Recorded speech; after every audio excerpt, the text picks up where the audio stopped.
Bonjour à tous et bienvenue sur French Chit Chat with Dylan. Aujourd'hui, on va parler de voyager en Europe. Je vais parler des différences entre les voyages aux États-Unis et ou dans d'autres continents comparés à l'Europe. Ce chit chat est basé sur mes expériences, vu que j'ai vécu presque toute ma vie en Europe.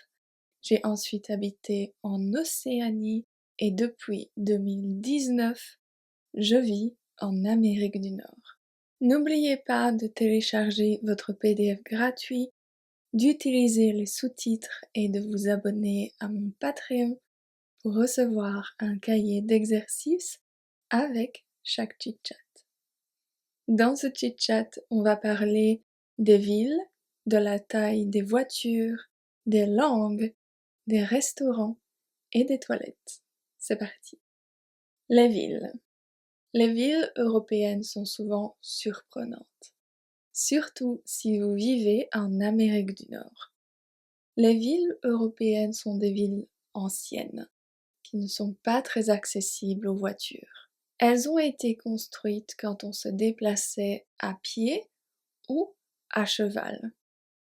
Le mieux, c'est de marcher ou de prendre les transports en commun. Si on regarde Paris, par exemple, ou Londres, c'est mieux de prendre les transports en commun. Si vous visitez des villes médiévales, comme Bruges, ce n'est pas rare de conduire ou de marcher derrière ou devant une calèche de chevaux. Parfois, on doit aussi conduire dans des rues minuscules. Je ne sais pas si vous avez vu, mais il y a des gens qui s'entraînent avant de voyager en Europe pour être capables de marcher sans problème. La taille des voitures. La taille des voitures européennes est adaptée à la taille des villes, des rues et des parkings. Les voitures sont beaucoup plus petites.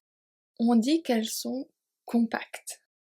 Si vous voulez louer une voiture, la voiture la plus grande sera tout de même une petite voiture pour vous.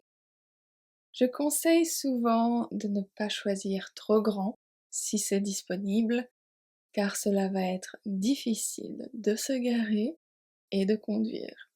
Un point important à noter, c'est que la plupart des voitures sont manuelles.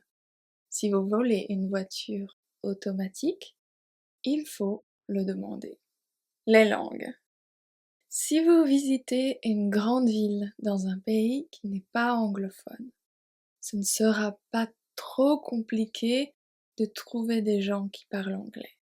Si vous allez dans les plus petites villes ou la campagne, ce sera quasiment impossible d'avoir une conversation en anglais. Même les menus des restaurants ne seront pas en anglais la plupart du temps. Les restaurants. Ce qui m'amène au restaurant. Manger au restaurant en Europe est assez différent dans beaucoup de domaines. Le service n'est pas aussi bon car il n'y a pas de système de pourboire. Pour les Européens, aller au restaurant est aussi un moment de détente. Cela veut dire que les serveurs vont vous laisser prendre votre temps. Ça commence par l'apéritif, une entrée, le plat principal, un dessert, un café et parfois du fromage. Ils ne vont pas vous apporter l'addition pour pouvoir avoir d'autres clients à la table après vous. Si vous ne demandez pas l'addition, les serveurs vont penser que vous prenez votre temps. Il faut toujours demander l'addition. Vous pouvez aussi préciser que c'est un repas rapide si vous êtes pressé. L'eau n'est pas gratuite non plus au restaurant. Les toilettes. Dernier point, les toilettes. Aller aux toilettes est assez différent car ce n'est pas gratuit. Il faut payer 50 centimes d'euros pour pouvoir les utiliser, même dans les centres commerciaux ou les endroits publics. Il y a aussi moins de toilettes qu'en Amérique du Nord.